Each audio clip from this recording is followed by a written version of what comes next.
Small businesses have been hit hard by these tariffs. As a small business myself, I make stuff out of wood, you see. I really feel for them, because these tariffs are crippling them to a point where they just cannot sell their products. They can't afford to pay all these pre-tariffs on imported goods that they might be selling on, or the materials that they need to make the products that they are selling on. It's quite sad, really. These people's livelihoods. And when you have a small business, it's not just about, trying to earn a bit of money. It's a part of you. I've been self-employed since 1989, all right? And I know full well that when you're building up a business from scratch, you put your whole life's energy into it. And Donald Trump is destroying it. And he just doesn't care. He just doesn't care. These businesses, they can't go on like this. I read an article in the New York Times. Like florists and all that as well, you see.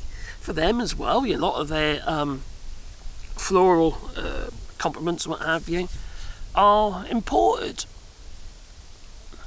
Same in the United Kingdom, what have you. A lot of the flowers, what have you, they come from Denmark and Holland and France, all over the place, right? And even those that are grown in the UK, quite often they go over, go to abroad to be repackaged, and they're brought back again. But then you've got phytosanitary, and there's delays, trucks in truck parks and what have you, and then they go limp, a bit like Donald Trump's, his little mushroom, right?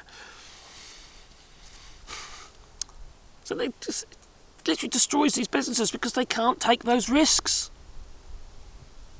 And they can try and pass the costs on, but people then, they don't buy as much, or they don't buy at all. It's enough to turn them off.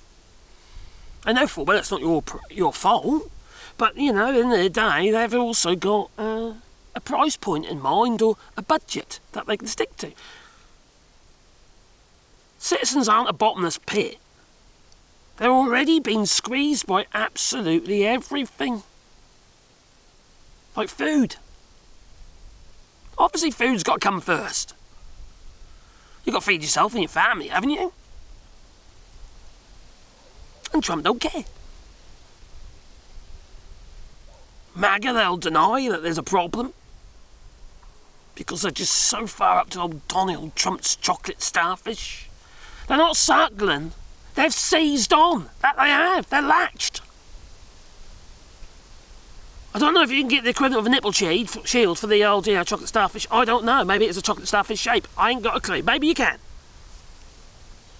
But either way, none of it is good news for small businesses, one or two, or family-run businesses. They do not have the capital to take these risks,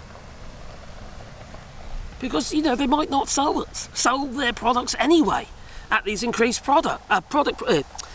retail prices. Everything's more expensive for them, and they have to sell their products at higher prices. I do feel for these people. I do. It's a crying shame that this is where we're at. You see, these people in power, the only individuals they give a shit about are those big businesses. Those that have paid them that $1 million, at the inauguration. Actually, it didn't help Google, did it? Or YouTube. Since Alphabet had to still pay 24 million, or I think it's 24 million, to Donald Trump, even though they were already paid like 1 or 2 million at the inauguration.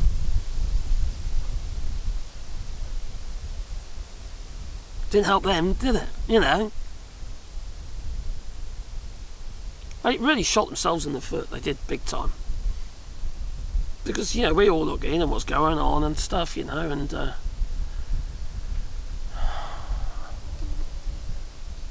we look at these companies and we say, sod you, I don't want to use your services. And same with me with this channel, sometimes I wonder why I'm doing it. So, something said to me earlier that, why don't you do Rumble? But it's not available to me here in France, just so you know. It's not. Rumble's not, it's not switched on here. But, it's difficult for small businesses. It just is. So, a lot of them will fail, a lot of them will just shut their doors and sign on or try and get a job somewhere if there's one available. And that's another, unique business gone. Lost. And it's the same with like the high street. The high street's not like it used to be. The high street used to be a medley of shops of all different types. I remember going down Lower Goat Lane in Norwich, and you'd have Hobbs Electronics, you'd have Cook's Music Stalls, you'd got record stalls, you name it, all these different little stalls, little shops all down, Lower Goat Lane in Norwich and Norfolk. They're pretty much all gone now. There's a few left, but most of them all gone, all shuttered up. And now all you see is the franchises, the Etams, and and Poundlands and budget shops. Everything about a quid now, something like £2 now. It's ripping the soul away from the high street. All those little unique little places, they were the window shopping places. They're the places to go window shopping. See, the thing about all these other stalls, franchises and what have you, most of them have got online shops anyway, and people just go and buy the stuff online. Just fueling the situation even further. Small businesses, they're done for.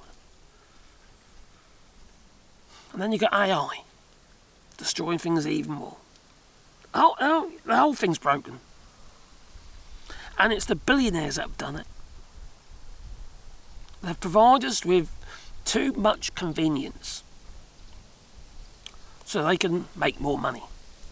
And we lap it up. Because we're lazy. Or we just don't have the time to breathe these days. But it's all part of the same problem. It's all part of the same problem. One thing's fueled the other's demise. Such as the Tesco's, the big supermarket chains wiping out all the small stalls, the corner stalls and stuff like that. They're all gone. Crikey, we're a stupid race, we really are. Anyway, toodaloo.